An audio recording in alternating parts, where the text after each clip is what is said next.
What do bulletproof window films and unicorns have in common? If you guessed absolute fiction, you're right.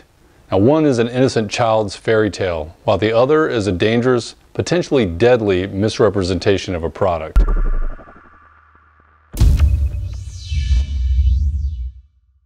Hi everyone, I'm Brad Campbell. Ballistic glazing is a broad topic, but today I wanted to cover one of the most common misunderstandings. After 25 years in the glass protection business, one of the questions I still get asked most often to this day is, are window films bulletproof? The short answer to that question is absolutely not. Let's back up for a second and take a look at how window films are made so that you have a little bit of background knowledge on this topic.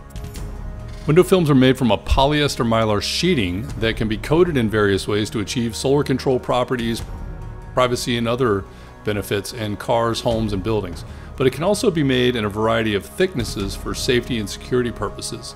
The standard window film, or window tinting as it is commonly known, is about 2 mil thick. 1/1000th of an inch is a derived unit of length in an inch-based system of units. Equal to about 0.001 inches, it is normally referred to as 1,000th, or particularly in the United States, a mil. So, window tinting you have on your home, car, or office building is usually around 2 mil or 2/1000ths of an inch thick. Safety and security window films are thicker, ranging from 4 mil, or roughly double that of a regular window tinting, up to 15 mil. There are some films out there that are well over 20 mils thick, but cutting and installing them becomes extremely difficult. It's like a piece of plywood when it's that thick. Window films are installed using a water-based mounting solution, so the dry times for very thick films are a lot longer than a regular window film, and the sheer thickness can lead to problems with drying and clarity. If an installer is not used to installing this, it's probably not going to go well, and the consistency over many windows especially is very difficult to obtain. As a general rule, thicker films are better for forced entry in terms of preventing penetration through the film, but stopping a bullet is a completely different story. To my knowledge, as of the date of this recording, there is no film or film combination that by itself will stop a bullet.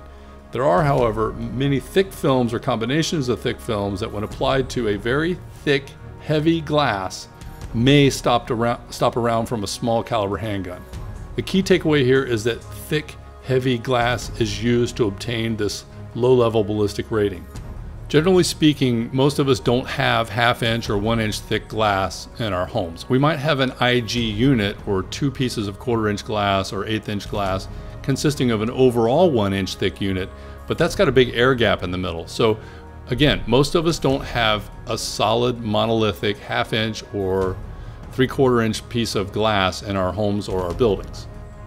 So it seems deceiving to me to advertise a product as a ballistic rated product when it requires that you replace your existing glass before adding multiple layers of a film to it.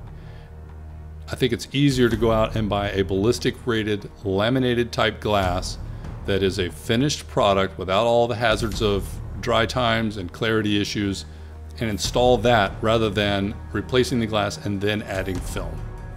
All of this is not to say that window films can't serve a very important role in securing a building. So there's 2 ways to look at this. Stopping a bullet is something we'd all like to do, but window films aren't going to stop bullets.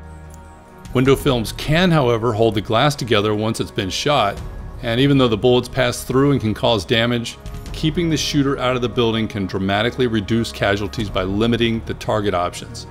Once the bad guy is in the building, things go from bad to infinitely worse. So to recap, window films should not be considered if the goal is to stop bullets. Window films can, however, be a very valuable and affordable solution if the goal is to delay a shooter's entry into the building and thus reduce the casualty count potentially by giving occupants the time that they need to run out of the opposite side of the building or to hide and barricade themselves in a room somewhere. If you'd like to stay tuned, be sure to subscribe to my channel, and if you got something out of this content today, please give this video a thumbs up. I'll see you next week, and thanks for watching.